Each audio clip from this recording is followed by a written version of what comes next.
നമസ്കാരം, എഡിറ്റേഴ്സ് അവറിലേക്ക് സ്വാഗതം. ആദ്യം പ്രധാന വാർത്തകൾ. അമ്മയുടെ സ്നേഹസ്പർശം പോലെ സുമിക്സ് കിഡ്സ് വെയർ. കന്നുകാലി വിൽപ്പന നിരോധിച്ച കേന്ദ്ര തീരുമാനം സംസ്ഥാനത്തിന്റെ താൽപര്യത്തിന് വിരുദ്ധമെന്ന് മുഖ്യമന്ത്രി. പ്രതിഷേധം അറിയിച്ച് പ്രധാനമന്ത്രിക്ക് പിണറായിയുടെ കത്ത്. കേന്ദ്ര വിജ്ഞാപനത്തിന് കടലാസ് വില പോലുമില്ലെന്ന് എ കെ ആന്റണി. കേരളത്തിൽ നമുക്ക് ആ ഉത്തരവിനെ ഒരു കടലാസിന്റെ വില പോലും കാണിക്കേണ്ട കാര്യമില്ല. ആ ഉത്തരവ് വലിച്ചു കീറി ചവിറ്റുകൊട്ടയിൽ വെച്ചാൽ മതി എന്നാണ് എൻ്റെ അഭിപ്രായം. നിരോധനത്തെ രാഷ്ട്രീയമായി നേരിടുമെന്ന് രമേശ് ചെന്നിത്തല. തിങ്കളാഴ്ച UDFന്റെ കരിദിനം. ദളിതർ ആക്രമിക്കപ്പെട്ട സഹാറൻപൂരിൽ UP സർക്കാരിന്റെ വിലക്ക് ലംഘിച്ച് രാഹുലിന്റെ സന്ദർശനം. രാജ്യത്ത് ദളിതരും ന്യൂനപക്ഷങ്ങളും അടിച്ചമർത്തപ്പെടുന്നുവെന്ന് രാഹുൽ. സർക്കാർ രാജ്യത്ത് ഭയം പടർത്തുന്നു. ये प्रधानमंत्री जी से कोई मुख्यमंत्री मिलता है, उसकी राजनीतिक व्याख्या आप करते हैं, तो ये आपकी व्याख्या है. लेकिन നരേന്ദ്രമോദിയുമായി രാഷ്ട്രീയം ചർച്ച ചെയ്തില്ലെന്ന് ബീഹാർ മുഖ്യമന്ത്രി നിതീഷ് കുമാർ. BJP വിരുദ്ധ മഹാസഖ്യം ഇപ്പോഴും തുടരുന്നു. അഴിമതി കേസുകൾക്ക് വിലക്കിട്ട് വിജിലൻസ് ഡയറക്ടർ ലോക്നാഥ് ബെഹ്റ. ഉദ്യോഗസ്ഥർക്കും രാഷ്ട്രീയക്കാർക്കും എതിരായി കേസെടുക്കാൻ മുൻകൂർ അനുമതി വേണമെന്ന് ബെഹ്റയുടെ സർക്കുലർ. TP സെൻകുമാറിന് വേണ്ടി കേസ് വാദിച്ച ഹാരിസ് ബീരാനെ KSRTC കേസുകൾ വാദിക്കുന്നതിൽ നിന്ന് ഒഴിവാക്കി. അല്ലാഹു അക്ബർ,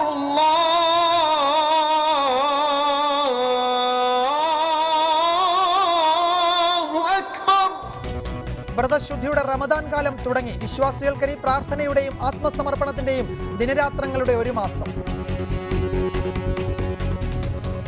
കശ്മീരിൽ ഹിസ്ബുൾ കമാൻഡറെ സൈന്യം വധിച്ചു. ഭട്ട് കൊല്ലപ്പെട്ട ബുർഹാൻ വാനിയുടെ പിൻഗാമി. കശ്മീരിൽ പ്രതിഷേധങ്ങൾ ആരംഭിച്ചു. സൈന്യത്തിന് നേരെ പലയിടത്തും ജനം കല്ലെറിഞ്ഞു. എഡിറ്റേഴ്സ് അവറിലേക്ക് വിശദമായി. രാജ്യത്ത് കന്നുകാലികളെ കശാപ്പിനായി വിൽക്കുന്നത് നിരോധിച്ച നടപടിക്കെതിരെ മുഖ്യമന്ത്രി പ്രധാനമന്ത്രിക്ക് കത്തയക്കും. സംസ്ഥാനത്തിന്റെ പൊതു താൽപര്യം നിരോധനത്തിനെതിരാണെന്ന് കത്തിൽ മുഖ്യമന്ത്രി ചൂണ്ടിക്കാട്ടി. കേന്ദ്രത്തിന്റെ വിജ്ഞാപനം വലിച്ചുകീറി ചവറ്റുകുട്ടയിൽ എറിയണമെന്ന് കോൺഗ്രസ് നേതാവ് എ കെ ആന്റണി പ്രതികരിച്ചു. സംസ്ഥാനത്ത് UDF ഈ വിഷയത്തിൽ കരിദിനം ആചരിക്കുമെന്ന് രമേശ് ചെന്നിത്തലയും പ്രതികരിച്ചു. RSS എന്നത് ഹിറ്റ്ലറുടെ നാസിസം പ്രത്യയശാസ്ത്രമായി അംഗീകരിച്ചുള്ള ഒരു സംഘടനയാണ്. അതിൻ്റെ ഭാഗമായാണ് ആഭ്യന്തര ശത്രുക്കളുടെ സിദ്ധാന്തമൊക്കെ RSS പുറത്തു കൊണ്ടുവന്നത്. അതാണിവിടെ നടപ്പാക്കാൻ നോക്കുന്നത്. രാജ്യത്ത് കശാപ്പിനായുള്ള കന്നുകാലികളെ വിൽക്കുന്നത് കേന്ദ്രം നിരോധിച്ചത് RSSന്റെ നാസിസ്റ്റ് അജണ്ട നടപ്പിലാക്കുന്നതിന്റെ ഭാഗമായാണെന്ന് വിമർശിച്ചതിന് പിന്നാലെയാണ് പ്രധാനമന്ത്രിക്ക് വിയോജിപ്പ് അറിയിച്ചുകൊണ്ട് മുഖ്യമന്ത്രി കത്ത് നൽകിയത്. ഇത്തരമൊരു നിയമം സംസ്ഥാനത്ത് നടപ്പിലാക്കുക പ്രായോഗികമല്ലെന്ന് കത്തിൽ ചൂണ്ടിക്കാട്ടുന്നു. സംസ്ഥാനത്തിന്റെ പൊതുവികാരം കേന്ദ്ര സർക്കാർ തീരുമാനത്തിന് എതിരാണെന്നും കത്ത് വ്യക്തമാക്കുന്നു. ഇക്കാര്യത്തിൽ കേന്ദ്രത്തിന്റെ മറുപടി ലഭിച്ച ശേഷമായിരിക്കും സംസ്ഥാനം സ്വീകരിക്കേണ്ട തുടർ നടപടികളെക്കുറിച്ച് തീരുമാനങ്ങൾ കൈക്കൊള്ളുക. വിജ്ഞാപനത്തിന് പേപ്പറിന്റെ വില പോലുമില്ലെന്നും വലിച്ചു കീറി ചവറ്റുകുട്ടയിലെറിയണമെന്നും എ കെ ആന്റണി പ്രതികരിച്ചു. കേരളത്തിൽ നമുക്ക് ആ ഉത്തരവിനെ ഒരു കടലാസിന്റെ വില പോലും കാണിക്കേണ്ട കാര്യമില്ല. ആ ഉത്തരവ് വലിച്ചു കീറി ചവറ്റുകൊട്ടയിൽ വെച്ചാൽ മതി എന്നാണ് എൻ്റെ അഭിപ്രായം. അതേക്കുറിച്ച് ആലോചിച്ചിട്ട് കാര്യമില്ല. അതേസമയം പുതിയ വിജ്ഞാപനത്തിൽ പ്രതിഷേധിച്ച് UDF തിങ്കളാഴ്ച കരിദിനം ആചരിക്കുമെന്ന് പ്രതിപക്ഷ നേതാവ് രമേശ് ചെന്നിത്തല അറിയിച്ചു. അപ്പൊ തിങ്കളാഴ്ച സമ്പൂർണ്ണ കരിദിനമായി UDF ആചരിക്കാനാണ് തീരുമാനിച്ചിട്ടുള്ളത്. രാഷ്ട്രീയമായും നിയമപരമായും ഈ നടപടിയെ നേരിടാനാണ് UDFന്റെ തീരുമാനം. രാജ്യത്തിന്റെ ബഹുസ്വരതയ്ക്ക് വിരുദ്ധമായ നടപടിയാണ് കേന്ദ്രത്തിന്റേതെന്ന് ചൂണ്ടിക്കാട്ടി വിവിധ കോണുകളിൽ നിന്നും പ്രതിഷേധം ഉയരുകയാണ്. റിപ്പോർട്ടർ, തിരുവനന്തപുരം. ഈ വിഷയമാണ് എഡിറ്റേഴ്സ് അവർ പരിശോധിക്കുന്നത്. ചർച്ചയിൽ ആദ്യഘട്ടത്തിൽ പങ്കെടുക്കുന്നത് DYFI കേന്ദ്ര കമ്മിറ്റി അംഗം ശ്രീ AR റഹീം, BJP നേതാവ് അഡ്വക്കേറ്റ് B രാധാകൃഷ്ണ മേനോൻ എന്നിവരാണ്. ആദ്യം ശ്രീ രാധാകൃഷ്ണ മേനോൻ, എ കെ ആന്റണി പറഞ്ഞതുപോലെ ചവറ്റുകുട്ടയിൽ എറിയേണ്ട പേപ്പറിന്റെ വില പോലും ഇല്ലാത്ത ഒരു വിജ്ഞാപനമല്ലേ കേന്ദ്ര പരിസ്ഥിതി വന മന്ത്രാലയം പുറപ്പെടുവിച്ചത്? ഇതിന്റെ പ്രായോഗികതയെപ്പറ്റി കേന്ദ്രം പരിശോധിച്ചിട്ടുണ്ടോ? കേരളമടക്കമുള്ള സംസ്ഥാനങ്ങളിൽ ഇതുണ്ടാക്കാൻ പോകുന്ന ഗുരുതരമായ പ്രത്യാഘാതത്തെപ്പറ്റി കേന്ദ്രം പരിശോധിച്ചിട്ടുണ്ടോ? കാർഷിക മേഖലയെ, കർഷകരെ ഇതെങ്ങനെ ബാധിക്കുമെന്ന് കേന്ദ്രം പരിശോധിച്ചിട്ടുണ്ടോ? എന്തടിസ്ഥാനത്തിലാണ് ഈ വിജ്ഞാപനം പുറത്തിറക്കിയത്? ഇത് അടിയന്തരമായി പിൻവലിക്കണമെന്ന് സംസ്ഥാന BJP നേതൃത്വം കേന്ദ്രത്തോട് ആവശ്യപ്പെടുമോ?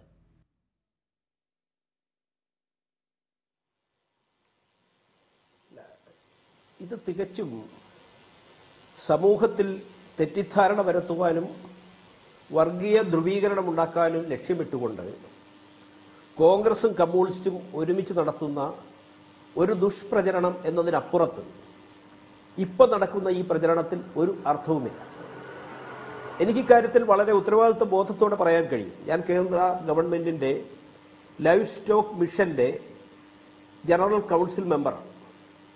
ദേശീയ തലത്തിൽ ഇന്ത്യ മഹാരാജ്യത്തുടനീളം കന്നുകാലി വളർത്തലിനെ പ്രോത്സാഹിപ്പിക്കാൻ വേണ്ടി രൂപീകരിച്ചിരിക്കുന്ന മിഷനാണ് ലൈവ് സ്റ്റോക്ക് മിഷൻ. ഇന്ത്യ മഹാരാജ്യത്ത് കന്നുകാലികളുടെ സംഖ്യ കുറയുന്ന സാഹചര്യം, ജൈവ വൈവിധ്യത്തിന് തകരാറുണ്ടാകുന്ന സാഹചര്യം, കാർഷിക മേഖലയ്ക്ക് തകരാറുണ്ടാകുന്ന സാഹചര്യം, ഇതെല്ലാം വിലയിരുത്തിക്കൊണ്ട് കേന്ദ്ര ബഡ്ജറ്റിൽ തന്നെ 2000 മുതൽ 3000 കോടി രൂപ വരെ ഈ കഴിഞ്ഞ ബഡ്ജറ്റിൽ ലൈവ് സ്റ്റോക്ക് മിഷന്റെ പ്രവർത്തനങ്ങൾക്കായി വകയിരുത്തിയിട്ടുണ്ട്. അപ്പോൾ ഈ മേഖലയെ പരിപോഷിപ്പിക്കുക എന്നുള്ളത് കേന്ദ്ര സർക്കാരിൻ്റെ പദ്ധതിയുടെ ബഡ്ജറ്റിൻ്റെ പ്രവർത്തനത്തിൻ്റെ ഭാഗമാണ്.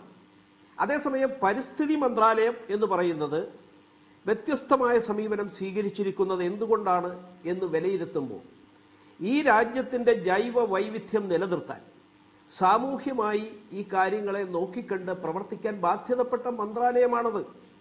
ആ മന്ത്രാലയം നമുക്കറിയാം, ആനയെ എഴുന്നള്ളിക്കുന്നതിന് ഇന്ത്യ മഹാരാജ്യത്ത് കേരളത്തിൽ നമുക്കറിയാം തൃശ്ശൂർ പൂരത്തിനടക്കം പ്രതിസന്ധി ഉണ്ടാകുന്ന സാഹചര്യം ഉണ്ടായില്ലേ, നിയന്ത്രണം ഏർപ്പെടുത്തി.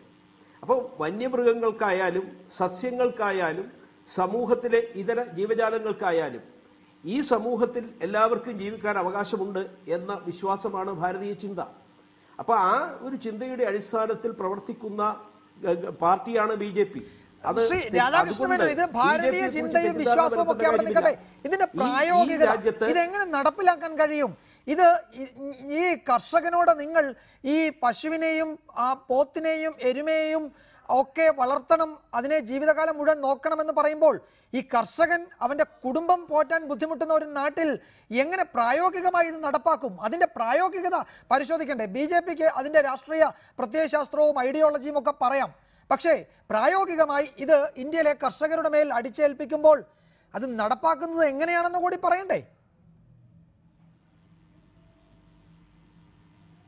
തീർച്ചയായിട്ടും പറയാം, അത് സമയം തന്നാൽ മതി. ഇത് കർഷകരെ സംബന്ധിച്ച് കർഷകരെ ഇല്ലായ്മ ചെയ്യാൻ വേണ്ടിയുള്ള അല്ലെങ്കിൽ കർഷകർക്കെതിരായിട്ടുള്ള ഒരു സമീപനമല്ല.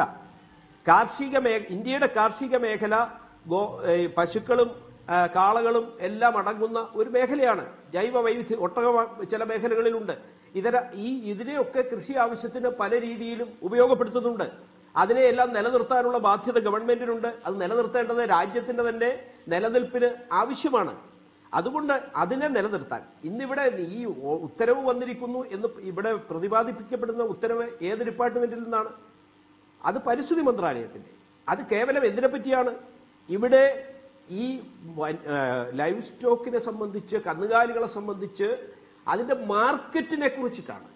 ആ മാർക്കറ്റുകൾ ശുദ്ധമായി സൂക്ഷിക്കാൻ, അവിടെ കശാപ്പിന് വേണ്ടിയുള്ള കാലികളെ വിൽക്കണ്ട എന്നൊരു സമീപനം എടുത്തിട്ടുണ്ട്. ശരിയാണ്. ഇപ്പൊ കശാപ്പിൽ അതേസമയം മറുഭാഗത്ത് ഫാം ഹൗസുകളിലൂടെയോ മറ്റു രീതിയിൽ ഫാമുകളിലൂടെയോ കശാപ്പിന് വേണ്ടി വളർത്തുന്ന മൃഗങ്ങളെ ഈ നാട്ടിലെ ജനങ്ങൾക്ക് ഇറച്ചി ആവശ്യത്തിന് ലഭ്യമാക്കുന്നതിനെ ഗവൺമെന്റ് നിരോധിച്ചിട്ടില്ലല്ലോ. ഇവിടെ എന്താ ചെയ്യുന്നത്? ഇവിടെ വർഷങ്ങളായി തമിഴ്നാട്ടിലെ അല്ലെങ്കിൽ ആന്ധ്രയിലെ കാർഷിക മേഖലയിൽ പണിയെടുത്ത് രോഗം ബാധിച്ച് അതിന് അവസാന കാലത്ത് ഉപയോഗശൂന്യമാവുന്ന അവസ്ഥയിൽ രാധാകൃഷ്ണ മേനോൻ, ഞാനൊന്ന് ഇടപെട്ട് ചോദിച്ചോളട്ടെ. ഈ രോഗം ബാധിച്ച കന്നുകാലികളെ അസുഖം ബാധിച്ച കാളകളെയാണ് ഇവിടെ ഇറക്കുന്നത്. ശരി, ഞാൻ പറയാം.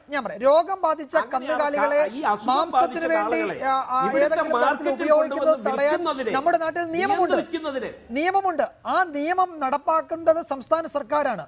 അത് നടപ്പാക്കുന്നുണ്ടോ ഇല്ലയോ എന്ന് പരിശോധിക്കുകയാണ് വേണ്ടത്. നിയമമില്ലാഞ്ഞിട്ടല്ലല്ലോ നമ്മുടെ നാട്ടിൽ രോഗം വന്ന കന്നുകാലികളെ മാംസത്തിന് വേണ്ടി ഉപയോഗിക്കാൻ നിയമം അനുശാസിക്കുന്നില്ലല്ലോ. ഇപ്പോൾ തന്നെ നിയമമുണ്ട്. അതുകൊണ്ട് അതിൻ്റെ പേരിലല്ല ഇത്. മറ്റൊന്ന്, ഇപ്പോൾ മാർക്കറ്റിൽ ചന്തകളിലൂടെ ഈ രീതിയിലുള്ള കന്നുകാലികളുടെ കൈമാറ്റം തടയുന്നു എന്ന് പറഞ്ഞാൽ അതിനർത്ഥം ഇത്തരത്തിലുള്ള ബീഫ് കഴിക്കാൻ ജനങ്ങൾക്ക് അവസരം അല്ലെങ്കിൽ അതിന് സാഹചര്യം ഉണ്ടാകേണ്ടതില്ല എന്ന തീരുമാനത്തിൻ്റെ ഭാഗമായ നടപടികളാണിത്. അതല്ലാതെ ഇത് ഫാം ഹൗസുകൾ എത്രയാണുള്ളത്? ഇന്ത്യയിലെ മൊത്തം ബീഫ് ഉൽപാദനത്തിൻ്റെ 10% താഴെ മാത്രമേ വൻകിട ഫാമുകളിൽ നിന്ന് വരുന്നുള്ളൂ. ഇത് കണക്കാണ് എന്റെ പക്കലുള്ളേ. ഈ കണക്കുകൾ വെച്ചിട്ട് വേണം നമ്മൾ സംസാരിക്കാൻ. ഈ രാജ്യത്തെ ജനങ്ങളുടെ ആരോഗ്യത്തിൽ, ഈ രാജ്യത്തെ, ഈ സമൂഹത്തിലെ ജനങ്ങളുടെ ആരോഗ്യത്തെക്കുറിച്ച് താല്പര്യമുള്ള ഗവൺമെന്റാണ് ഇന്ത്യ മഹാരാജ്യം ഭരിക്കുന്നത്. മരുന്ന് കമ്പനികളെ നിയന്ത്രിച്ചുകൊണ്ട് മരുന്ന് ന്യായവിലയ്ക്ക് ലഭ്യമാക്കാൻ പരിശ്രമിക്കുന്നു. ഇവിടെ അനാരോഗ്യകരമായ മാംസക്കച്ചവടം, അതുവഴി ഇവിടെ ക്യാൻസർ അടക്കം എത്രമാത്രം രോഗങ്ങൾ ഉണ്ടാവുന്നു. ഈ രോഗം ബാധിച്ചതിനെ ഇവിടെ കൊടുക്കുന്നതിന്, അതിനെ ആ മാർക്കറ്റിൽ കൊണ്ടുവന്ന് അത് അങ്ങനെ ഇപ്പോ അതാണ് ഇവിടെ രോഗം ബാധിച്ചോ രോഗം ബാധിച്ചിട്ടില്ലയോ എന്നതല്ല ശ്രീ രാധാകൃഷ്ണൻ മേനോൻ ഇവിടെ പ്രശ്നം. മാർക്കറ്റിൽ, ചന്തകളിൽ നിന്ന് കന്നുകാലികളെ അറവുശാലകളിലേക്ക് കൊടുക്കാൻ പാടില്ല എന്ന് പറഞ്ഞാൽ അത് രോഗം ബാധിച്ചവയെ കൊടുക്കാൻ പാടില്ല എന്നല്ലല്ലോ, ഒന്നിനെയും കൊടുക്കാൻ പാടില്ല എന്നല്ലേ? അപ്പോൾ രോഗം ബാധിച്ചു എന്നതല്ല പ്രശ്നമെന്ന് എല്ലാവർക്കും മനസ്സിലാവും. അല്ല, കാർഷിക ആവശ്യത്തിനുള്ള കന്നുകാലികളെ അറക്കാൻ കൊടുക്കണ്ട എന്ന് തന്നെയാണ്. എന്ന് പറഞ്ഞാൽ അതിന്റെ അർത്ഥം കാർഷിക മേഖലയിൽ ഇന്ന് നിലവിലുള്ള കന്നുകാലികളുടെ എണ്ണം കൊണ്ട് ഈ രാജ്യത്തിന്റെ ജൈവ വൈവിധ്യം നിലനിർത്താൻ സാധിക്കുന്നില്ല. ശ്രീ രാധാകൃഷ്ണൻ, ഞാൻ താങ്കളിലേക്ക് വരാം. ശ്രീ എ റഹീം, എത്രത്തോളം യുക്തിഭദ്രമാണ് ഈ വാദം? ഏതെങ്കിലും നിലയ്ക്ക് നമുക്ക് മുഖവിലക്കെടുക്കാൻ കഴിയുന്നതാണോ ഈ വിശദീകരണം? ജനങ്ങളുടെ ആരോഗ്യ സംരക്ഷണത്തിന് വേണ്ടിയാണ് കേന്ദ്ര പരിസ്ഥിതി വനം മന്ത്രാലയം ഇത്തരം ഒരു ഉത്തരവിറക്കിയതെന്നാണ് ഈ വിശദീകരിച്ചൊക്കെ പറഞ്ഞെങ്കിലും രാധാകൃഷ്ണ മേനോൻ പറഞ്ഞു വെക്കുന്നത്.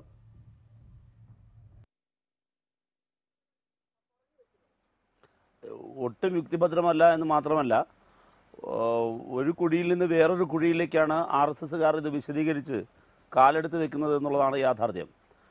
ഞാൻ ചോദിക്കട്ടെ, RSSന് ഗോവധ നിരോധനം എന്നത് ഒരു പ്രഖ്യാപിതമായ അജണ്ടയാണെങ്കിൽ ആ അജണ്ട എന്തേ ഒരു ദിവസം പിന്നിട്ടിട്ടും അതാണ് എന്ന് പറയാനുള്ള തൻ്റെ ഇടമില്ലാത്തത്? അത് ഈ നാട്ടിലെ സാധാരണക്കാരുടെയും ഈ നാട്ടിലെ മാധ്യമങ്ങളുടെയും ഇതിനെതിരെ പ്രതിരോധമുയർത്തിയവരുടെയും വിജയമായിട്ടാണ് ഞാൻ കാണുന്നത്. ഇപ്പോൾ രാധാകൃഷ്ണൻ വല്ലാതെ പ്രയാസപ്പെടുകയാണല്ലോ. രാജ്യത്തെ ജൈവ വൈവിധ്യം മെച്ചപ്പെടുത്തുന്നതിന് വേണ്ടിയിട്ടാണ് മരുന്ന് കമ്പനികളുടെ കാര്യം, ലൈഫ് സ്റ്റൈൽ ഡിസീസിനെ കുറിച്ച് അദ്ദേഹം പറയുന്നു. ശ്രീ രാധാകൃഷ്ണ മേനോൻ മനസ്സിലാക്കേണ്ട കാര്യം, ഇന്ത്യയിൽ ആദ്യമായി ഫോറിൻ ഡയറക്റ്റ് ഇൻവെസ്റ്റ്മെൻറ്റ് കടന്നു വന്നത് ആരോഗ്യ മേഖലയിലാണ്, ഔഷധ വ്യാപാര മേഖലയിലാണ്. ഇന്ത്യയിൽ ആദ്യമായി ഫോറിൻ ഡയറക്റ്റ് ഇൻവെസ്റ്റ്മെൻറ്റ്. അന്ന് ഇന്ത്യയുടെ പ്രധാനമന്ത്രിയുടെ പേര് മൻമോഹൻ സിംഗ് എന്നല്ല, നരസിംഹറാവു എന്നല്ല, ഇന്ത്യയുടെ പ്രധാനമന്ത്രിയുടെ പേര് അടൽ ബിഹാരി വാജ്പേയി എന്നാണ്. അങ്ങനെ മരുന്ന് കമ്പനിയെ നിയന്ത്രിക്കാൻ കൊണ്ടുവന്ന കാര്യമൊക്കെ പറയുന്നുണ്ട് ഇവിടെ.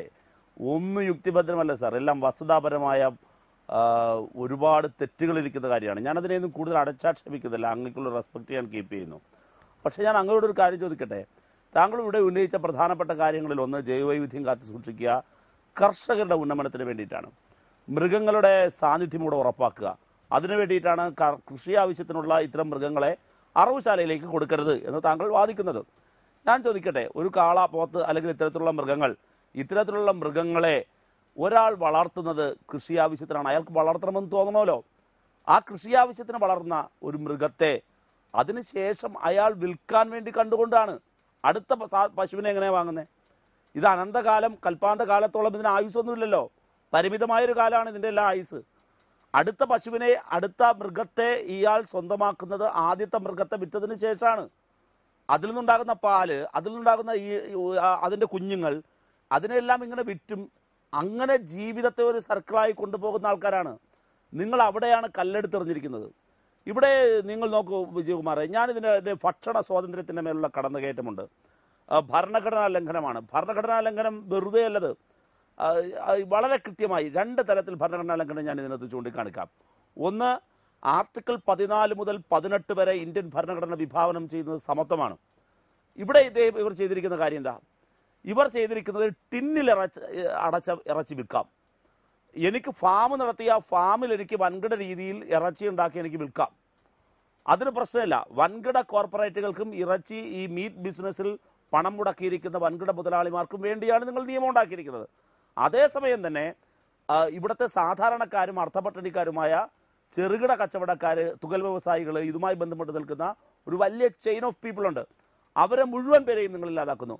ആർട്ടിക്കിൾ 14 മുതൽ 18 വരെയുള്ള ഇന്ത്യൻ ഭരണഘടനയുടെ മൗലികാവകാശങ്ങളുടെ നഗ്നമായ ലംഘനമാണ്.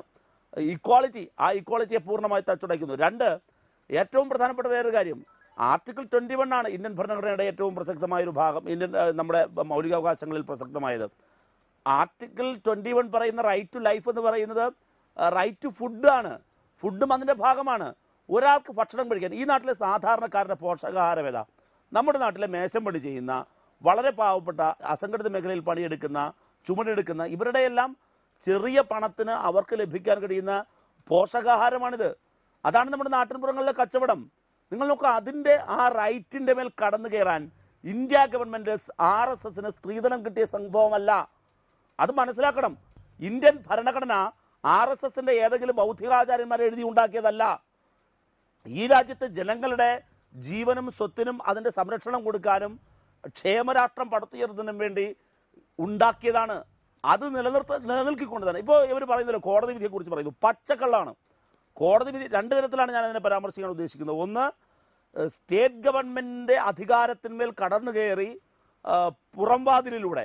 പുറംവാതിലിലൂടെ ഇത്തരം നീക്കങ്ങൾ നടത്തുന്നത് തെറ്റാണ് എന്ന് പല സന്ദർഭങ്ങളിലും സുപ്രീം കോടതി വിവിധ കേസുകളിൽ വിധി പ്രസ്താവിച്ചിട്ടുണ്ട്. ഒന്ന്.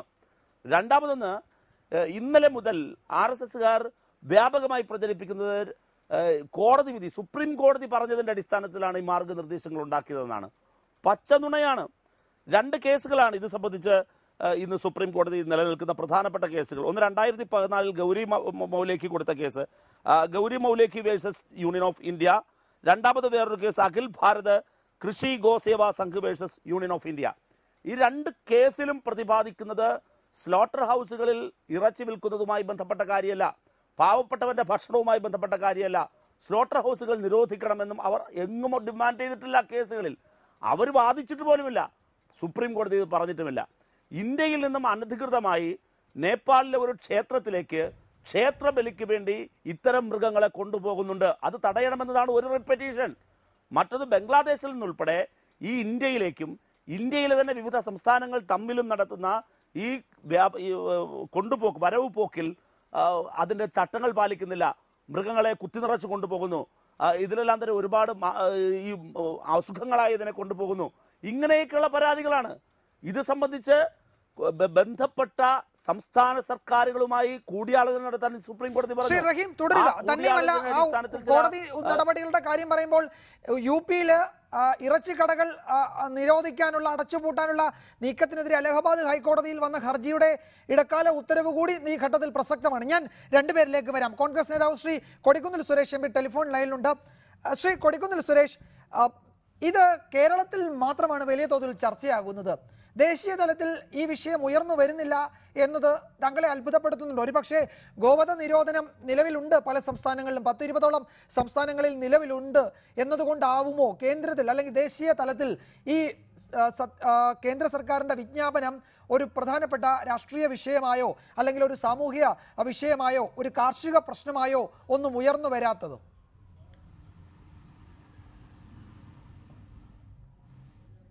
പ്രതികൂലമായി ബാധിച്ചത്. എന്നാൽ ദേശീയ തലത്തിൽ ഇന്ത്യയിലെ മറ്റ് സംസ്ഥാനങ്ങളിൽ ഈ ഗോവധവുമായി ബന്ധപ്പെട്ട അല്ലെങ്കിൽ ഈ വിഷയത്തിൽ വളരെ നാളുകളായി അവിടെ വലിയ സമരങ്ങൾ നടക്കുകയാണ്. അവിടുത്തെ ജനങ്ങൾ ഇതിനെതിരായുള്ള നിരന്തരമായ സമരങ്ങളും പ്രക്ഷോഭവും നടത്തിക്കൊണ്ടിരിക്കുകയാണ്. അതുകൊണ്ട് അവിടെ ഒരു പുതിയ കാര്യമല്ല. പക്ഷെ കേരളത്തെ സംബന്ധിച്ചിടത്തോളം പൊടുന്നനെ നമുക്ക് ഇത് ബാധിക്കുന്നത്. എന്നാൽ ഉത്തരേന്ത്യൻ സംസ്ഥാനങ്ങളിൽ ഗോവധവുമായി ബന്ധപ്പെട്ട് ഗോരക്ഷകന്മാര് കാലമായി ബീഫ് നിരോധനവുമായി ബന്ധപ്പെട്ട് വളരെ വിഷയങ്ങൾ ഉണ്ടായിക്കൊണ്ടിരിക്കുകയാണ്. ജനങ്ങളെ തമ്മിലടിപ്പിക്കുന്നു, ആക്രമിക്കുന്നു, അതുപോലെ തന്നെ ഈ ഇറച്ചിക്കടകളിലെല്ലാം തന്നെ അക്രമം അയച്ചുവിടുന്നു. അങ്ങനെ അവിടെ നിരന്തരമായി നടന്നുകൊണ്ടിരിക്കുന്ന ഒരു സംഭവമാണ്. കേരളത്തിൽ ഈ ഇപ്പോൾ ഇറക്കിയ ഉത്തരവിന്റെ ഒരു വലിയ പ്രത്യാഘാതം കേരളത്തിൽ വന്നിരിക്കുന്നു എന്നതാണ്.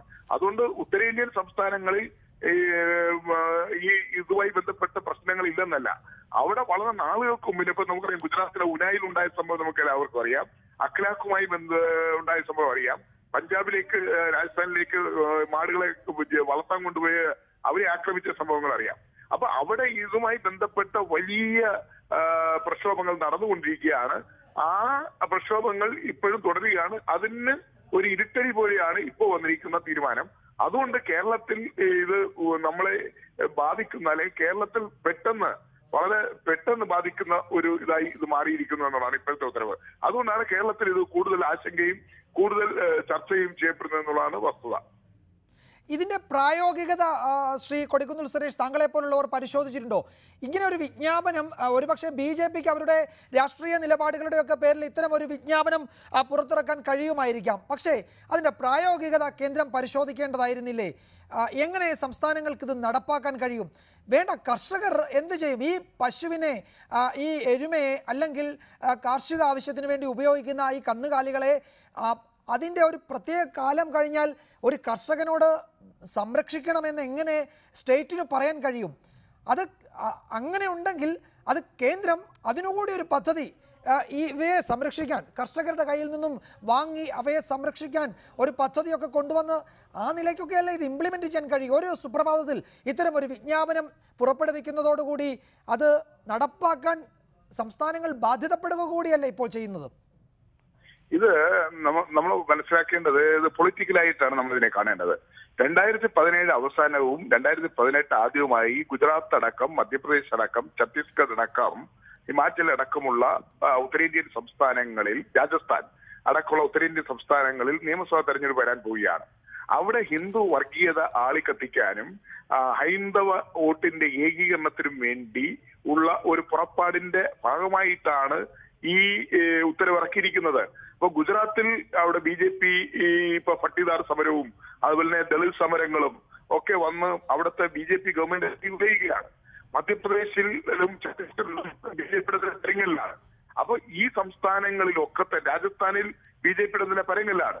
ഈ സംസ്ഥാനങ്ങളിൽ BJPക്ക് അധികാരം നിലനിർത്താൻ വേണ്ടിയുള്ള ഒരൊറ്റ മൂലിയായിട്ടാണ് ഞാൻ ഇതിനെ കാണുന്നത്.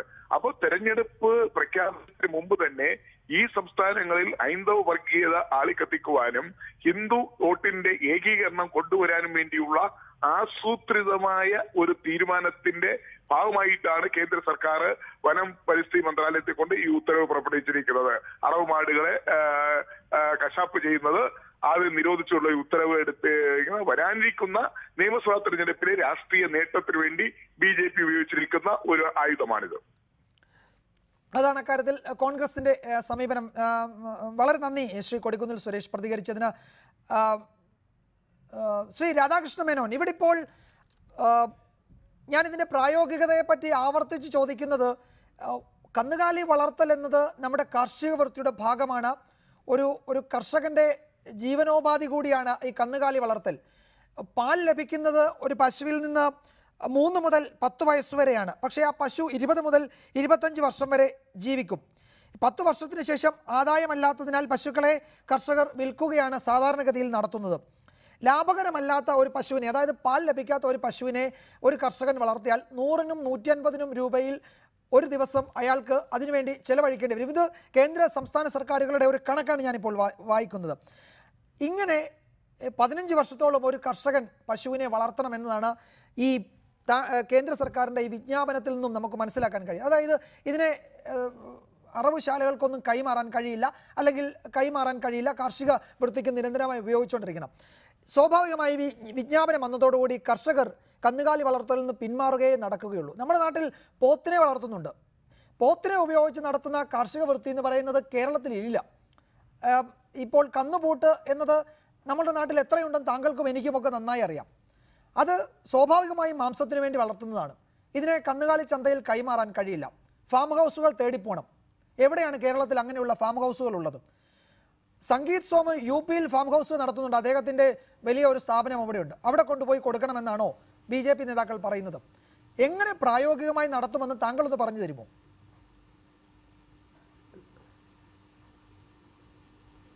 അല്ല, ഞാൻ പറഞ്ഞുതരാം. ഇത് സംബന്ധിച്ച് ഇപ്പോൾ ആദ്യം അതിനെ സംബന്ധിച്ച് റഹീം തെറ്റിദ്ധാരണ നടത്തുന്ന തരത്തിൽ ഒരു സുപ്രീം കോടതി വിധിയെക്കുറിച്ച് പറഞ്ഞു. എനിക്കതിനെക്കുറിച്ച് പറയാനുള്ളത്, ആ സുപ്രീം കോടതി വിധിയിൽ പറഞ്ഞിരിക്കുന്നത് അനുസരിച്ചിട്ടുള്ള കാര്യം മാത്രമേ ഗവൺമെൻറ് ചെയ്തിട്ടുള്ളൂ. ഇവിടെ സ്ലോട്ടർ ഹൗസ് നിരോധിച്ചിട്ടില്ല. ഇവിടെ 2014 ഗൗരി കേസിലും അതേപോലെ മറ്റൊരു കേസിലും ബംഗ്ലാദേശിൽ നിന്നോ അല്ലെങ്കിൽ ക്ഷേത്രത്തിലേക്കോ ട്രാൻസ്പോർട്ട് ചെയ്യുമ്പോൾ ഉണ്ടാകുന്നതിനെ നിയന്ത്രിക്കണം എന്ന് സുപ്രീം കോടതി പറഞ്ഞു എന്ന് റഹീം തന്നെ സമ്മതിച്ചല്ലോ. ആ പറഞ്ഞതനുസരിച്ച് ഈ ഇങ്ങനെയുള്ള കന്നുകാലികളെ ട്രാൻസ്പോർട്ട് ചെയ്യുന്നതിനും അതുപോലെ അതിനെ മാർക്കറ്റിൽ കച്ചവടം ചെയ്യുന്നതിനും ആ ട്രാൻസ്പോർട്ട് ചെയ്ത് കൊണ്ടുവരുന്നതിനെ അതിർത്തി സംസ്ഥാന അതിർത്തി, മറ്റ് അതിർത്തികൾ, അവിടെയൊക്കെ ചെയ്യുന്ന കച്ചവടത്തിനാണ് ഇന്ന് ഒരു പുതിയ മാർക്കറ്റ് ഉണ്ടാക്കി, അല്ലെങ്കിൽ നിലവിലുള്ള മാർക്കറ്റിന് ഒരു നിയന്ത്രണ സംവിധാനം ഉണ്ടാക്കി എന്നുള്ളതാണ് ഗവൺമെന്റ് ചെയ്തത്. ഈ ഗവൺമെന്റ് ഈ കാര്യങ്ങൾ നിയന്ത്രിക്കേണ്ട എന്നാണോ പറയുന്നത്? ഈ രാജ്യത്ത് ഈ ഭക്ഷ്യധാന്യങ്ങളിലൂടെ അല്ലെങ്കിൽ ഭക്ഷ്യ സാധനങ്ങളിലൂടെ മനുഷ്യന്റെ ആരോഗ്യത്തിന് ഹാനികരമായ ഏത് കാര്യം വന്നാലും അതിനെ ഒന്നും നിയന്ത്രിക്കാൻ ഗവൺമെന്റ് ഇടപെടേണ്ട എന്നൊരു സമീപനം എടുക്കാൻ പറ്റുമോ? ഇവിടെ സ്ലോട്ടർ നിരോധിച്ചിട്ടില്ല, സ്ലോട്ടർ ഹൗസുകൾ നിരോധിച്ചിട്ടില്ല. സ്ലോട്ടർ ഹൗസ് നിരോധിച്ചു എന്ന് ഇവിടെ കൊടിക്കുന്നിൽ സുരേഷ് എംപിയും റഹീമും അതേപോലെ അവതാരകനും ആവർത്തിച്ച് പറയുന്നത് കൊണ്ട് ജനങ്ങൾക്ക് തെറ്റിദ്ധാരണ ഒരുപക്ഷെ ഉണ്ടായേക്കാം. സ്ലോട്ടർ ഹൗസുകൾ നിരോധിച്ചിട്ടില്ല. അതായത് അറവുശാലകൾ നിരോധിച്ചിട്ടില്ല എന്ന് താങ്കൾ പറയുന്നു. അറവുശാലകൾക്ക് കന്നുകാലികളെ വിൽക്കരുതെന്ന് ഈ വിജ്ഞാപനവും പറയുന്നു. കന്നുകാലികളെ അറവുശാലകൾക്ക് കിട്ടുന്നില്ലെങ്കിൽ ആ അറവുശാലകൾ എങ്ങനെ പ്രവർത്തിക്കും? അവിടെ അത് പ്രവർത്തിക്കുക എന്ന് പറയുന്നത് പ്രായോഗികമായി നടക്കില്ലല്ലോ. അതിന്റെ പ്രവർത്തനം അവിടെ തടയപ്പെടുകയാണ്. അല്ല സുഹൃത്തെ, ഇവിടെ ഞാൻ കോട്ടയത്ത് നിന്നാണ് ഈ ചർച്ചയിൽ പങ്കെടുക്കുന്നത്. കൂത്താട്ടുകുളത്ത് ഗവൺമെന്റിന്റെ ചുമതലയിൽ തന്നെ ഇത്തരത്തിലൊരു ഫാം പ്രവർത്തിക്കുന്നുണ്ടല്ലോ. എല്ലാവിധ മൃഗങ്ങളെയും അവിടെ ലഭ്യമാണല്ലോ. അതിന്റെ ഏറ്റവും സംസ്കരിച്ച രീതിയിലുള്ള ഇറച്ചി തന്നെ ലഭ്യമാണല്ലോ. അപ്പൊ ഇത് ഈ അതാണ് ഞാൻ ആദ്യം സൂചിപ്പിച്ചേ, ലൈവ് സ്റ്റോക്ക് മിഷൻ ഇന്ത്യ മഹാരാജ്യത്തുടനീളം ഈ തരത്തിലുള്ള സംരംഭങ്ങൾക്ക് വേണ്ടുന്ന സഹായം കൊടുത്തുകൊണ്ട് അതിനെ പ്രോത്സാഹിപ്പിക്കാനുള്ള സമീപനം ഒരു ഭാഗത്ത് സ്വീകരിക്കുന്നു. അതേ സമയം തന്നെ മറുഭാഗത്ത് കാർഷിക വൃത്തിയുടെ സന്തുലിതാവസ്ഥ നിലനിർത്താൻ, രാജ്യത്തിന്റെ ജൈവ വൈവിധ്യം നിലനിർത്താൻ, കേരളത്തെ സംബന്ധിച്ച് ഇന്ന് കേരളത്തിൽ നാടൻ പശു എന്ന് പറയുന്ന സാധനം ഇല്ലാതായി. അതുവഴി ഇവിടെ സംഭവിച്ച ഏറ്റവും വലിയ അപകടകരമായ കാര്യമാണ് ഇന്ന് നമ്മൾ ഈ ജൈവ കൃഷിയിലേക്കും ഈ കീടനാശിനിയുടെ ഉപയോഗം മൂലമുണ്ടായ തകരാറിലേക്കും. അതായത് താങ്കൾ പറയുന്നത് കൂത്താട്ടുകുളത്തുള്ള മീറ്റ് പ്രൊഡക്ട്സ് ഓഫ് ഇന്ത്യയുടെ ഫാം ഹൗസിൽ കൊണ്ട് ഇതിനെ കൊടുക്കണം, അതാണല്ലോ താങ്കൾ പറയുന്നത്. ഞാൻ ആദ്യം ചോദിച്ച ചോദ്യത്തിന് പ്രായോഗികത സംബന്ധിച്ച് ഈ കർഷകർ ഇത് ഈൽഡ് ലഭിക്കാത്ത ഇത്തരം കന്നുകാലികളെ എന്ത് ചെയ്യണം എന്ന് താങ്കൾ പറഞ്ഞില്ല, ഇതുവരെ പറഞ്ഞില്ല. അല്ല, ഈ കാർഷിക വൃത്തിക്ക് ഉപയോഗിക്കുന്ന കന്നുകാലികളെ ഇങ്ങനെ മാർക്കറ്റിൽ വെച്ച് മേടിച്ചാൽ അതിനെ 6 മാസമെങ്കിലും സംരക്ഷിക്കണം എന്ന് മാത്രമാണ് ഇവിടെ പറഞ്ഞിട്ടുള്ളത്. അതിനുശേഷം അതിനെ ഏത് രീതിയിൽ സംരക്ഷിക്കണം എന്നുള്ളതിനെ കുറിച്ചിട്ട് ഈ നിയമത്തിലൊന്നും പറയുന്നില്ല. അപ്പൊ സ്വാഭാവികമായും ഇവിടെ ഇത് മറ്റൊന്ന് ഞാൻ ചോദിക്കട്ടെ, ഈ ഉത്തരവ് ആരാ നടപ്പാക്കുന്നത്? ഈ ഉത്തരവ് നടപ്പാക്കുന്നത് 3 തലത്തിലുള്ള കമ്മിറ്റികളാണ്. ജില്ലാ കളക്ടറുടെ നേതൃത്വത്തിൽ ഓരോ സ്ഥലത്തും ഈ ജില്ലാ തലത്തിൽ ഈ മാർക്കറ്റിനെ മോണിറ്റർ ചെയ്യാൻ വേണ്ടിയുള്ള ഒരു സംവിധാനം ഉണ്ടാകും. മൃഗങ്ങൾക്കെതിരായ ക്രൂരത തടയുന്നതിനുള്ള കേന്ദ്ര നിയമം ശക്തമായി നടപ്പാക്കണം, അതിലൊരു തടസ്സവുമില്ല, അത് നടപ്പാക്കണം. ഞാൻ ചോദിക്കുന്നത്, നിങ്ങൾ ഈ പറയുന്ന ഈ ജനങ്ങളുടെ ആരോഗ്യം സംരക്ഷിക്കണമെന്ന ലക്ഷ്യത്തോടെ ജൈവ വൈവിധ്യം സംരക്ഷിക്കണമെന്നൊക്കെ പറയുന്ന ഈ നിയമം ഈ കന്നുകാലിയുടെ പരിസ്ഥിതിയും സംരക്ഷിക്കണം, ആ നുകം കർഷകന്റെ മുകളിലേക്ക് വെച്ചു കൊടുക്കുകയാണ്. കർഷകൻ എന്ത് ചെയ്യണമെന്ന് കൂടി പറഞ്ഞു തരൂ ശ്രീ രാധാകൃഷ്ണ മേനോൻ.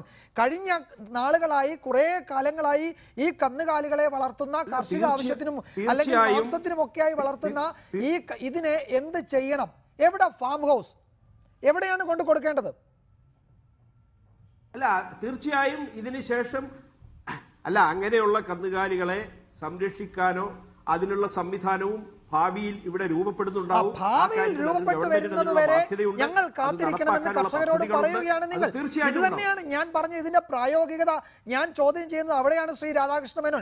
നിങ്ങൾ അതൊക്കെ ഒരിക്കലും പറഞ്ഞിരുന്നുവെങ്കിൽ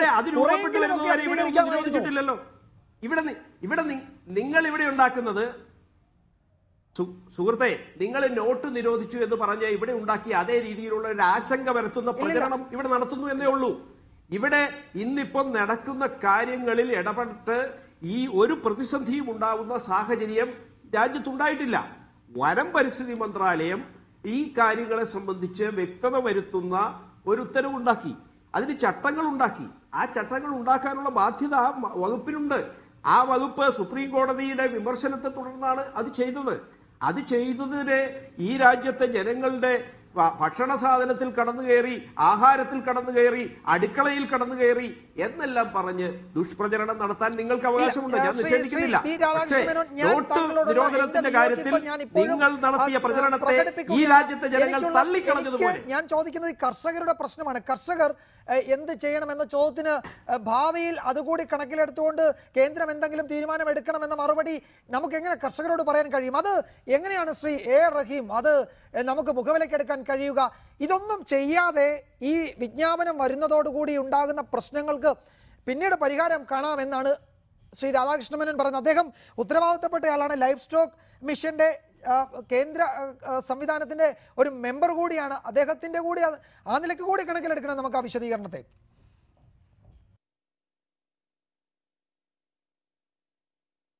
ശ്രീ രാധാകൃഷ്ണ മേനോൻ പച്ചക്കള്ളം പറയാണ്. ഈ പച്ചക്കള്ളം എന്ന് പറയുമ്പോൾ അത് BJP സംബന്ധിച്ച് ഇന്നത്തെ കാലത്ത് വലിയ കാര്യമില്ല. അവരുടെ സംസ്ഥാന പ്രസിഡന്റ് തന്നെ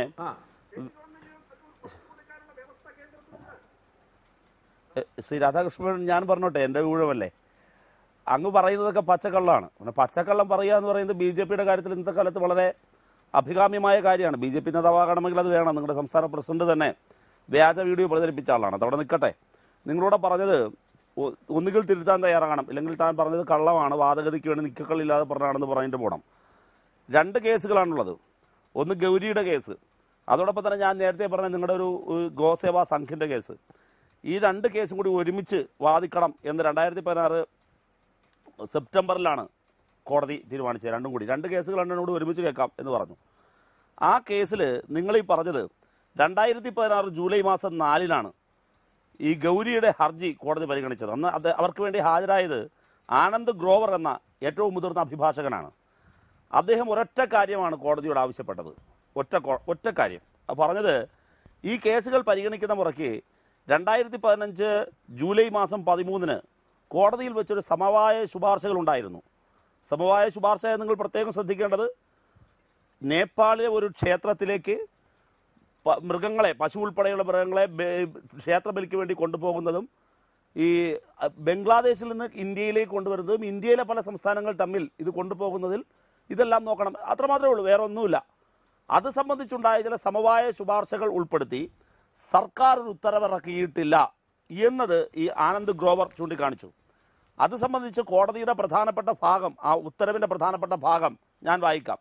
The only deficiency, according to the Land Senior Counsel for the petitioner, is the framing of the rules under the Section 38 of the Prevention of Cruelty to Animals Act 1960. Land ഈ പറയുന്ന council ഒരൊറ്റ കാര്യം ആവശ്യപ്പെട്ടത് ഈ പറയുന്ന സമവായ ശുപാർശകളുടെ ഉൾപ്പെടുത്തി ഒരു ഇറക്കണമെന്നാണ്. ആ സമവായ ശുപാർശകളിൽ എവിടെയെങ്കിലും ആവശ്യപ്പെട്ടിരുന്നോ ഈ സ്ലോട്ടർ ഹൗസുകൾക്ക് മൃഗങ്ങളെ വിൽക്കുന്നത് സംബന്ധിച്ച് തടയണമെന്ന്? ഇത് കൊണ്ടുപോകുന്നതിലെ കാര്യങ്ങൾ ഇപ്പോൾ തന്നെ നിയമങ്ങളുണ്ട്. ഉള്ള നിയമങ്ങളിൽ തന്നെ ചില പൊളിച്ചെഴുത്തുകൾ ആവശ്യമാണ്. ഈ കേസ് പരിഗണിക്കുമ്പോൾ ആദ്യഘട്ടത്തിൽ തന്നെ നേപ്പാളിലേക്കുള്ള ഈ കടത്ത് അവസാനിപ്പിക്കാൻ കോടതി ഉത്തരവിട്ടിരുന്നു. ഈ നിലയ്ക്കുള്ള കാര്യങ്ങളുടെ മറവ് പിടിച്ച് സ്ലാട്ടർ ഹൗസുകൾക്ക് ഇത് കൊടുക്കരുത് എന്ന് കോടതി പറഞ്ഞതോ, കോടതിയിൽ ഈ ഗൗരിയുടെ അഡ്വക്കേറ്റ് വാദിക്കുകയോ ഈ സേവാസംഘൻ്റെ അഡ്വക്കേറ്റ് വാദിക്കുകയോ ചെയ്തതെന്ന് കാണിച്ചു തന്നാൽ, എൻ്റെ പൊന്നു രാധാകൃഷ്ണൻ സാറേ, എന്താ നിങ്ങൾ പറയുന്നത്? ഞാൻ എവിടെയെങ്കിലും ഒരിടത്ത് നിങ്ങൾ കാണിച്ചു തരാൻ പറ്റുമോ? കോടതി പറഞ്ഞിട്ടുണ്ടോ? കോടതിയിൽ ഈ പറയുന്ന ഈ കൗൺസിൽ വാദിച്ചിട്ടുണ്ടോ? വാദിച്ചിട്ട് പോലുമില്ല. പിന്നെങ്ങനെയാണ് നിങ്ങൾ നടപ്പിലാക്കിയത്? നിങ്ങൾ നടപ്പിലാക്കിയതിൻ്റെ പിന്നിൽ ശുദ്ധ രാഷ്ട്രീയമാണ്. 2 എക്കണോമിക് ആസ്പെക്റ്റാണ്. എന്താ എക്കണോമിക് ആസ്പെക്റ്റ്? നിങ്ങളിപ്പോൾ ആവർത്തിച്ച് പറയുന്നു. ശ്രീ വിജയകുമാർ ചോദിച്ചല്ലോ എങ്ങനെ പ്രായോഗികമായി ഇതിനെ നേരിടും. താങ്കളുടെ വിശദീകരണം എന്താ? കൂത്താട്ടുകുളത്തെ ഒരു സ്ലോട്ടർ ഹൗസ് കാണിച്ചേരിയാണ്, ഒരു ഫാം. ഇതുപോലുള്ള ഫാമുകൾ രാജ്യമൊട്ടാകെ ഉണ്ടാക്കും, തീർച്ചയായിട്ടും ഉണ്ടാക്കി തുടങ്ങിയിട്ടുണ്ടാകും. അതാരാ? അംബാനിയും അദാനിയും ഇവിടുത്തെ കോർപ്പറേറ്റുകളുമാണ്. ഇവിടെ ഈ മാർക്കറ്റിലെ ആളുകൾ ഫുഡ് ഹാബിറ്റിൻ്റെ ഭാഗമായി ഇറച്ചി കഴിക്കാതിരിക്കില്ലല്ലോ. ഇതിൻ്റെ മറവിൽ വിദേശ രാജ്യങ്ങളിൽ നിന്ന് ലക്ഷക്കണക്കിന് ടൺ മീറ്റ് ഇങ്ങോട്ട് ഇറക്കുമതി ചെയ്യാൻ പോവാണ്. അതിനൊരു പ്രശ്നമില്ല, അവിടെ നിന്ന് ഇങ്ങോട്ട് കൊണ്ടുവരാം. ഇന്ത്യയിൽ നിന്ന്, ബ്രസീൽ കഴിഞ്ഞാൽ ലോകത്തിലെ ഏറ്റവും അധികം മീറ്റ് എക്സ്പോർട്ട് ചെയ്യുന്ന ഇന്ത്യ, ആ ഇന്ത്യയുടെ എക്സ്പോർട്ടിംഗ് സംവിധാനത്തെയും അതിലൂടെ ഉണ്ടാകുന്ന വിദേശ വരുമാനത്തെയും ഇല്ലാതാക്കുകയും വിദേശത്ത് നിന്ന് ഏതൊരു കുത്തകയ്ക്കും ഇന്ത്യയിലെ കുത്തകയ്ക്ക് ഇന്ത്യയിൽ തന്നെയും ഫാം ഹൗസുകൾ സ്ഥാപിച്ച് ആവശ്യം പോലെ ഇറച്ചി ഇന്ത്യയിൽ വിറ്റഴിച്ച് ആവശ്യം പോലെ പണം സമ്പാദിക്കാനുള്ള വഴിയാണ് നിങ്ങൾ ഉണ്ടാക്കി കൊടുത്തത്. നിങ്ങളിത് ഉണ്ടാക്കി കൊടുക്കുമ്പോൾ, നിങ്ങൾ അവരുടെ പാദസേവ ചെയ്യുമ്പോൾ ഈ രാജ്യത്തെ തുകൽ വ്യവസായ മേഖലയിൽ നിൽക്കുന്നവർ, ചെരുപ്പുണ്ടാക്കി ജീവിക്കുന്നവർ, അതോടൊപ്പം തന്നെ ഇതിൻ്റെ എല്ല് പൊടിയാക്കി വളമാക്കി ജീവിക്കുന്നവർ, ഇറച്ചി വെട്ടി ജീവിക്കുന്നവർ, അതിൻ്റെ ഈ വിൽപ്പന നടത്തി ജീവിക്കുന്നവർ, ഉത്തരേന്ത്യയിലെ ഉൾപ്പെടെയുള്ള സാധാരണക്കാരായ കർഷകർ, ഇതിനെ ആശ്രയിച്ച് ജീവിക്കുന്ന വലിയ ഒരു ചെയിൻ ഓഫ് പീപ്പിൾ, അവരുടെ വയറുകളുടെ അന്നമാണ് നിങ്ങൾ ഇല്ലാതാക്കുന്നത്. അവർ ഏത് വഴിക്ക് പോകും? വിജയകുമാർ, ഒരു കാര്യം കൂടി ഞാൻ പറയട്ടെ. ഇവർ മേക്ക് ഇൻ ഇന്ത്യ എന്നാണ് പറയുന്നത്, മേക്ക് ഇൻ ഇന്ത്യ. ഞാൻ ചോദിക്കട്ടെ, ഇതിൻ്റെ ഭാഗമായി ഈ എക്സ്പോർട്ടിംഗ് സാധ്യതയെ ഇല്ലാതാക്കുന്നതാണോ മേക്ക് ഇൻ ഇന്ത്യ? ഇനി ഇതിൻ്റെ ഭാഗമായിട്ട് ഈ രാജ്യം സംഘർഷഭരിതമാകുമെന്ന കാര്യത്തിൽ യാതൊരു സംശയമില്ലല്ലോ. ഇന്നലത്തെ ഉത്തരവോടുകൂടി മെനിങ്ങാന്ന് വരെ ഉണ്ടായിരുന്ന പ്രശ്നം എന്ന് പറഞ്ഞാൽ പശുവിനെ കൊണ്ടുപോകുമ്പോൾ മാത്രമേ, പോത്തിനെ കൊണ്ടുപോകുമ്പോൾ മാത്രമേ തടയുമായിരുന്നു. ഇപ്പോൾ കാള, എരുമ, ഒട്ടകം എല്ലാം അങ്ങോട്ടും ഇങ്ങോട്ടും, സർക്കസുകാരൻ ഒട്ടകത്തെ കൊണ്ടുപോയാൽ പോലും ഇനി സംഘിക്ക് ഇറങ്ങി തടയാം. അതിനുള്ളൊരു ക്ലീൻ ചിറ്റാണ് ഇപ്പോൾ കൊടുത്തിരിക്കുന്നത്. ഇതിൻ്റെ ഭാഗമായി രാജ്യത്ത് സംഘർഷം ഉടലെടുത്താൽ, സംഘർഷം വർദ്ധിക്കുന്ന രാജ്യത്തേക്ക് ഏത് ഇൻവെസ്റ്ററാണ് ഇൻവെസ്റ്റ് ചെയ്യാൻ വേണ്ടി വരിക? സംഘർഷം വർദ്ധിക്കുന്ന രാജ്യത്തേക്ക് ഏത് ടൂറിസ്റ്റാണ് ടൂറിന് വരിക? ഭക്ഷണ സ്വാതന്ത്ര്യമില്ലാത്ത സ്ഥലത്തേക്ക് ഏത് ടൂറിസ്റ്റാണ് വരിക? നിങ്ങൾ നോക്കി, ഇന്ത്യയുടെ വിനോദസഞ്ചാരത്തിലൂടെയുള്ള വരുമാനം ഇതിൻ്റെ ഭാഗമായി കുറയുമോ ഉയരുമോ? നിങ്ങളത് ആലോചിക്കുക. ഇങ്ങനെ വ്യത്യസ്തമായ വഴികളിലൂടെ ഈ രാജ്യത്തിൻ്റെ ഏറ്റവും പ്രധാനപ്പെട്ട ചെറുകിടമായ എല്ലാത്തിനെയും ഇല്ലാതാക്കുകയാണ്. ചെറുകിട വ്യാപാര മേഖല, ആ ചെറുകിടമായി ഇതിനെ ആശ്രയിച്ച് ജീവിക്കുന്നവർ, പ്രത്യക്ഷമായും പരോക്ഷമായും ആശ്രയിച്ച് വലിയ പ്രതിസന്ധിയല്ലേ കേരളത്തിൽ നിന്ന്. മിനിസ്റ്റർ, എനിക്ക് ചോദിക്കാനുള്ളത്, ഇന്നിപ്പോൾ മുഖ്യമന്ത്രി കേന്ദ്രത്തിന് കത്തയക്കുന്നു എന്നാണ് അറിയുന്നത്.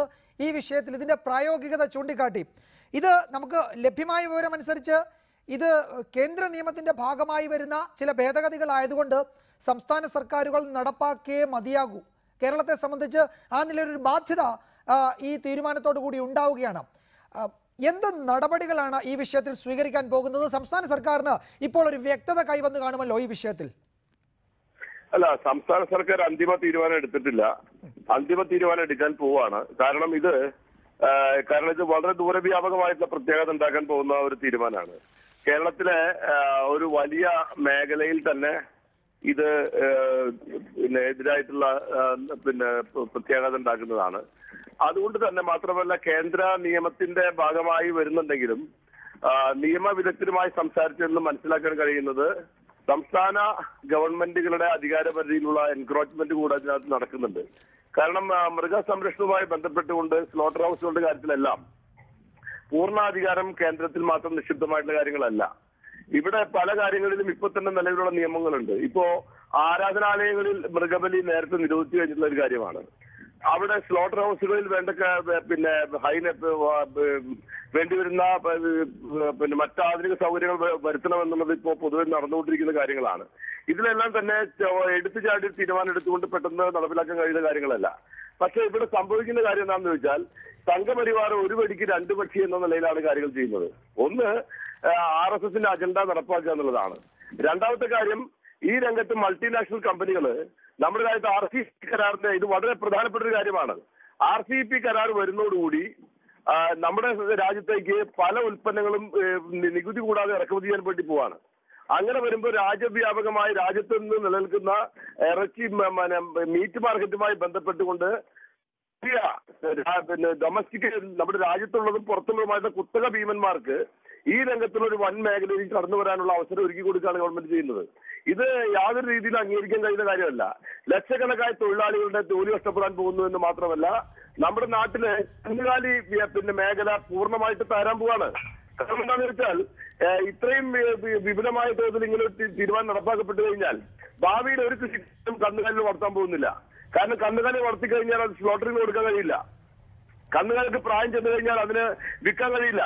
കന്നുകാലികളെ വിൽക്കുമ്പോൾ കൃഷി ആവശ്യത്തിന് മാത്രം വിൽക്കാൻ കഴിയുള്ളൂ എന്ന് വന്നു കഴിഞ്ഞാൽ യാതൊരു വരുമാനമില്ലാത്ത ഒരു കന്നുകാലി ആര് വാങ്ങാൻ തയ്യാറാകും? അങ്ങനെ വരുമ്പോൾ അതൊരു വലിയ ബാധ്യതയായിട്ട് മാറുമ്പോൾ 10 കൊല്ലം കഴിഞ്ഞാൽ കേരളത്തിലെയും ഇന്ത്യയിലെയും കാർഷിക മേഖലയിലെ ഏറ്റവും പ്രധാനപ്പെട്ട സമ്പത്തായിരിക്കുന്ന മൃഗസമ്പത്ത് പൂർണ്ണമായിട്ട് നശിച്ചു പോകുമ്പോഴാണ്. അപ്പോൾ നമ്മുടെ നാടിന്റെ സമ്പദ് വ്യവസ്ഥയെ തന്നെ പ്രത്യാഘാതം ഉണ്ടാക്കുന്ന ഈ തീരുമാനം ഗവൺമെന്റ് എടുത്തിരിക്കുന്ന തിരുമണ്ടൻ തീരുമാനമാണ്. ആ തീരുമാനത്തിൽ കേന്ദ്ര ഗവൺമെന്റ് പിന്മാറിയേ മതിയാവൂ. ഈ തീരുമാനമായിട്ട് കേന്ദ്ര ഗവൺമെന്റ് മുന്നോട്ട് പോകാൻ കഴിയുന്ന കാര്യമല്ല. അത് വലിയ പ്രശ്നം ഉണ്ടാക്കാൻ പോകുന്ന കാര്യമാണ്.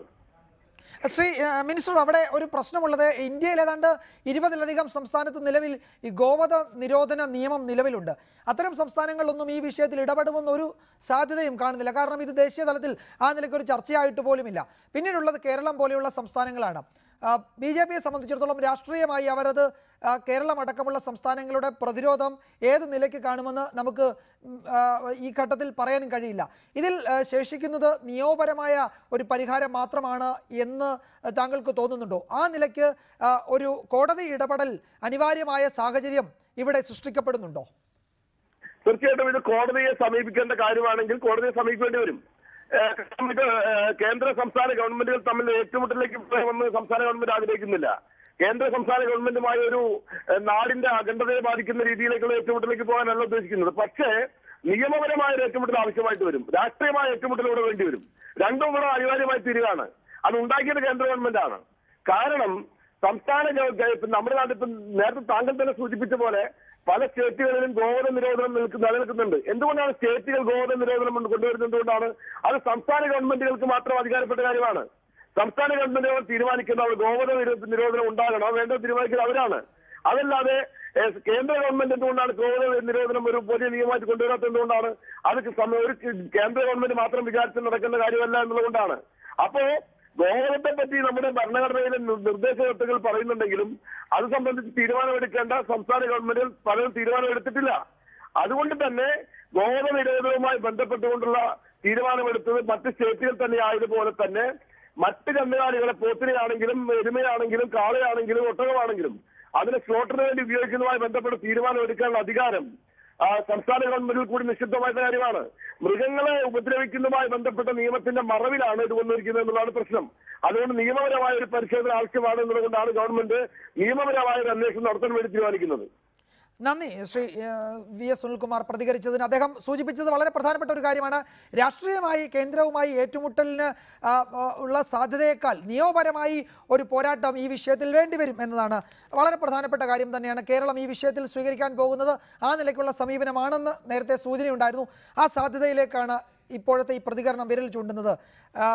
ശ്രീ രാധാകൃഷ്ണ മേനോൻ, കേന്ദ്ര സർക്കാരിന് ഈ മൃഗങ്ങളോടുള്ള ക്രൂരത തടയുന്ന നിയമം നടപ്പാക്കുന്ന കാര്യത്തിൽ തന്നെ ഇരട്ടത്താപ്പുണ്ടെന്ന് ഞാൻ പറയും. കാരണം ജല്ലിക്കെട്ട് വിഷയത്തിൽ തമിഴ്നാട്ടിൽ വലിയ പ്രതിഷേധമുണ്ടായപ്പോൾ ആ പ്രതിഷേധത്തിനനുസൃതമായി കേന്ദ്ര സർക്കാർ നിലകൊള്ളുകയായിരുന്നു. അതിൽ അവിടെ കേന്ദ്രത്തിന് രാഷ്ട്രീയ താല്പര്യമുണ്ടായിരുന്നു. അവിടെ മൃഗങ്ങളോടുള്ള ക്രൂരതയുടെ കാര്യത്തിൽ ഒരു സമീപനവും പരിസ്ഥിതി വന മന്ത്രാലയത്തിന് ഇത്തരമൊരു ഉത്തരവിറക്കുമ്പോൾ വേറൊരു സമീപനവും എന്നത് ഈ വിഷയത്തിൽ RSS സർസംഘചാലക് തർക്കത്തോറ സ്റ്റേഡിയത്തിൽ മഹാവീര ജയന്തിയിൽ പറഞ്ഞ ദേശവ്യാപകമായ ഗോവധ നിരോധന നിയമം വേണമെന്ന ആ പ്രഖ്യാപനം നടപ്പാക്കാൻ സംസ്ഥാനങ്ങളാണ് നടപ്പാക്കേണ്ടത്. സംസ്ഥാനങ്ങൾക്ക് അത്തരമൊരു നിയമം സംസ്ഥാനങ്ങൾ ഉണ്ടാക്കുന്നില്ലെങ്കിൽ കേന്ദ്രത്തിന് ഇങ്ങനെ ഒരു വഴിയിലൂടെ അത് നടപ്പാക്കാൻ കഴിയുമെന്ന് കാണിച്ചു തരികയാണോ എന്ന് സംശയിക്കുന്ന സാഹചര്യം ഇതാണ്.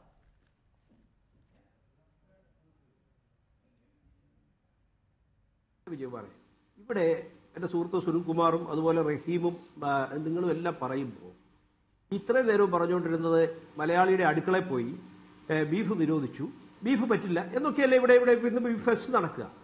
അല്പം മുമ്പ് ഇവർ തന്നെ പറയുന്നല്ലോ ഇതെല്ലാം കൂടെ അംബാനി ബീഫ് വിൽക്കാൻ പോവുക, അല്ലെങ്കിൽ ഇറക്കുമതി ചെയ്യുന്ന ബീഫ് വിൽക്കാൻ പോവുക എന്ന് പറഞ്ഞാൽ ഈ പറഞ്ഞതിൽ തന്നെ ഒരു ഇരട്ടത്താപ്പില്ലേ, തെറ്റിദ്ധാരണ ഉണ്ടാക്കുന്നില്ലേ?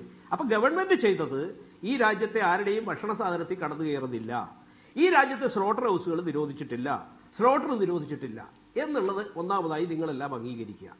രണ്ടാമത്, ഈ രാജ്യത്തിന്റെ പാരിസ്ഥിതിക സംവിധാനത്തെ നിലനിർത്താൻ വേണ്ടി പാരിസ്ഥിതിക വകുപ്പ് എടുത്തിട്ടുള്ള ഒരു തീരുമാനം.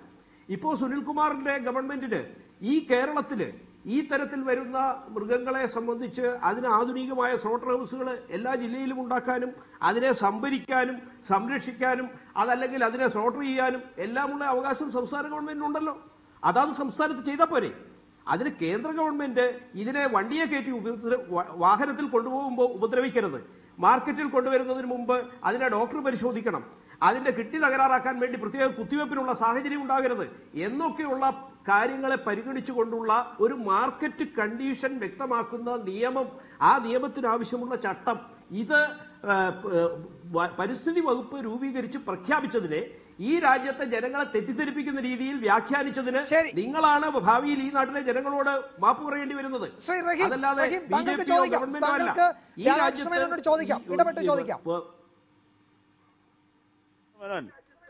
രാധാകൃഷ്ണ മേനോൻ, ശ്രീ സുനിൽകുമാറിന്റെ മിനിസ്ട്രി സ്ലോട്ടർ ഹൗസുകൾ ഉണ്ടാക്കാൻ അധികാരമുണ്ടെന്നും പരിപാലിക്കാൻ അധികാരമുണ്ടെന്നും നിങ്ങൾ പറയുന്നു.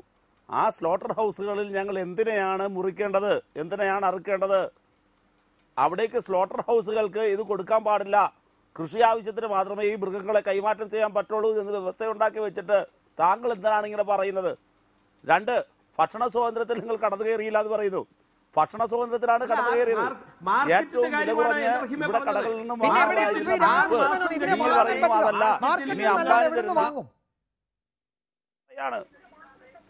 സുഹൃത്തെ, ഈ മാർക്കറ്റുകളെ സംബന്ധിച്ച് ഗവൺമെന്റിന് ഒരു ലക്ഷ്യമുണ്ട്. ഈ രാജ്യത്തെ കാർഷിക വൃത്തിയിൽ മൃഗങ്ങളുടെ സാന്നിധ്യം ഉറപ്പുവരുത്താനുള്ള ബാധ്യത അത് നിലനിർത്താൻ വേണ്ടിയാണ് കേന്ദ്ര സർക്കാർ ഈ കാര്യത്തിൽ ഈ സമീപനം സ്വീകരിക്കുന്നത്.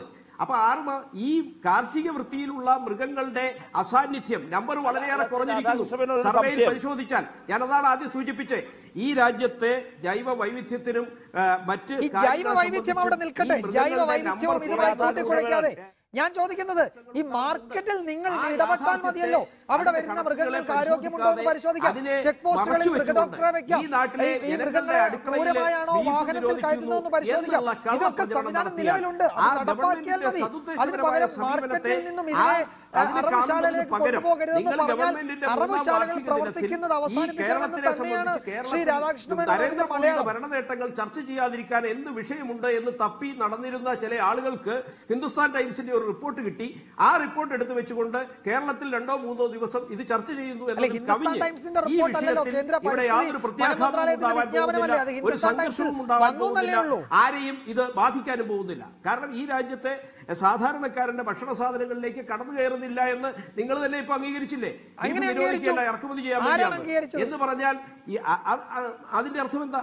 അപ്പൊ സ്വാഭാവികമായും ഇവിടെ പിന്നെ കാർഷിക മേഖലയിൽ ഉണ്ടാവാൻ പോകുന്ന പ്രതിസന്ധി, അല്ലെ കർഷകർക്ക് ഇത് വളർത്തുമ്പോഴുള്ള പ്രതിസന്ധി, അത് തരണം ചെയ്യാനുള്ള മാർഗങ്ങൾ കേന്ദ്രം അതിനാവശ്യമുള്ള ഫണ്ടുകൾ മറ്റു കാര്യങ്ങൾ ബഡ്ജറ്റിൽ ഇവിടെയാണ് പ്രശ്നം. ഇത് തന്നെയാണ് നമ്മൾ ചോദിച്ചത്. ഈ പ്രതിസന്ധി ഉണ്ടെന്ന് സമ്മതിക്കുകയും ചെയ്യും, അത് കേന്ദ്രം പരിഹരിക്കുകയും ചെയ്യുമെന്ന് പറയുന്നു, സംസ്ഥാനം ഇത് നടപ്പാക്കുകയും ചെയ്യുമെന്ന് പറയുന്നു.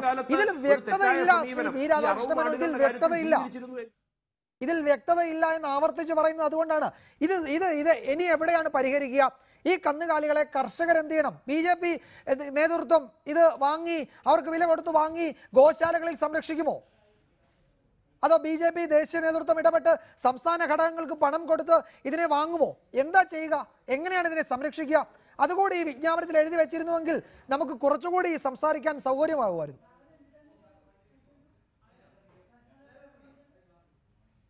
ശ്രീ രാധാകൃഷ്ണൻ, ജനറിക് മെഡിസിൻസ്, ജൻധൻ പല പദ്ധതികളിലൂടെയും ഈ രാജ്യത്തെ ജനങ്ങൾക്ക് ന്യായവിലയ്ക്ക് കിട്ടാൻ വേണ്ടിയുള്ള മെഡിക്കൽ സ്റ്റോറുകൾ അടക്കം കേന്ദ്ര ഗവൺമെന്റ് തുറന്നിരിക്കുകയാണ്.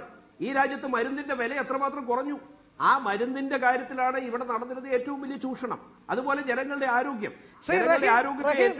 നമ്മൾ അരി എത്ര എന്ന് ചോദിക്കുമ്പോൾ പയർ അഞ്ഞാഴി എന്ന് പറയുന്നത്, നമ്മൾ ചോദിക്കുന്നത് കർഷകരുടെ പ്രശ്നത്തെ പറ്റിയാണ്, മറുപടി ജൈവ വൈവിധ്യമാണ്.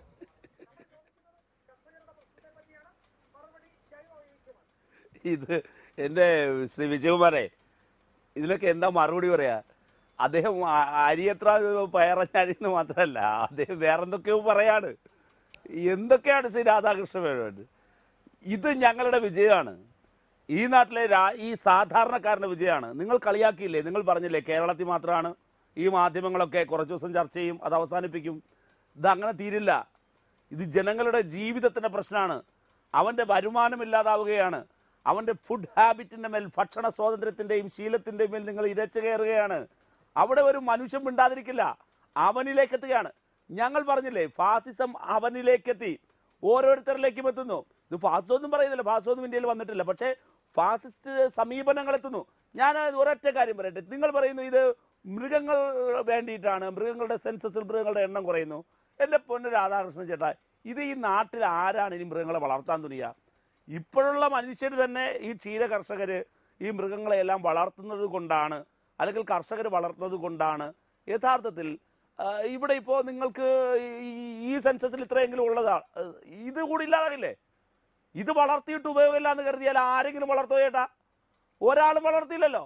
അപ്പം നിങ്ങൾ പറയുന്നതിൽ എന്ത് യുക്തിയാണുള്ളത്? ഒരു യുക്തിയുമില്ല. പിന്നെ ഒരു കാര്യം, RSS ഭയങ്കര ഇരട്ടച്ചങ്കാണ്, പറഞ്ഞാൽ അതുപോലെ ചെയ്യും, അങ്ങനെ പറയുന്ന പാർട്ടീസാണല്ലോ. എന്തേ നിങ്ങളിപ്പോൾ കിടന്ന് പതറുന്നു? ഇല്ലാത്ത യുക്തിരഹിതമായ ന്യായീകരണങ്ങൾ ഉണ്ടാക്കുന്നു. ഈ കേരളത്തിൻ്റെ സമര വിജയമാണത്. ഈ റിപ്പോർട്ട് പുറത്ത് വന്ന് 24 മണിക്കൂർ 48 മണിക്കൂർ പിന്നിടാൻ പോകുന്നതേ ഉള്ളൂ. പിന്നിടാൻ പോകുമ്പോൾ തന്നെ നിങ്ങൾക്ക് പതറുകയാണ്. ഇത് സംഘപരിവാറിൻ്റെ ഒടുവിലത്തെ കളിയാണ്. ഈ നാട്ടിലെ സാധാരണക്കാരായ ജനങ്ങളിളകും. ശ്രീ വിജയകുമാർ ചോദിച്ചില്ലേ ഈ പ്രായമേറിയ പശുവിനെയും കന്നുകാലികളെ എന്ത് ചെയ്യണമെന്ന്? നിസ്സാരമാണ്. വണ്ടി കയറ്റി കൊണ്ടുവന്ന് BJPയുടെ സംസ്ഥാന കമ്മിറ്റി ആഫീസിൽ കെട്ടിക്കൊടുക്കണം. ഇവർ വളർത്തട്ടെ, കൊല്ലാൻ പാടില്ല. കഴുത്തിലൊരു മാലയും ഇട്ട് കൊണ്ടുവിട്ട് കൊടുക്കണം ഇവരുടെ പാർട്ടി ആഫീസിൽ. ശ്രീ രാധാകൃഷ്ണ മേനോനും ശ്രീ സുരേന്ദ്രനും ഇദ്ദേഹം നമ്മുടെ കുമ്മനം രാജശേഖരനൊക്കെ വളർത്തട്ടെ. അവിടെ എന്നിട്ട് പശുവിനെ ഇങ്ങനെ ആ പുല്ലൊക്കെ പറിച്ചിട്ട് കൊടുത്ത് വളർത്തട്ടെ. വേറൊരു പണിയില്ലല്ലോ. ഈ നാട്ടിലോ BJP കൊണ്ടൊരു ഗുണമില്ല.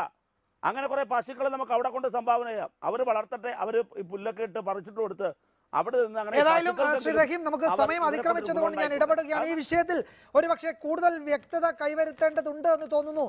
കാരണം ഇതിന്റെ ഈ വിജ്ഞാപനം നടപ്പാക്കുന്നതോടുകൂടി ഉണ്ടാകുന്ന പ്രതിസന്ധി എങ്ങനെ മറികടക്കണമെന്ന കാര്യത്തിൽ ഈ വിജ്ഞാപനം പുറത്തിറക്കിയ പരിസ്ഥിതി വന മന്ത്രാലയത്തിന് വ്യക്തമായ കാഴ്ചപ്പാടുണ്ടെന്ന് തോന്നുന്നില്ല.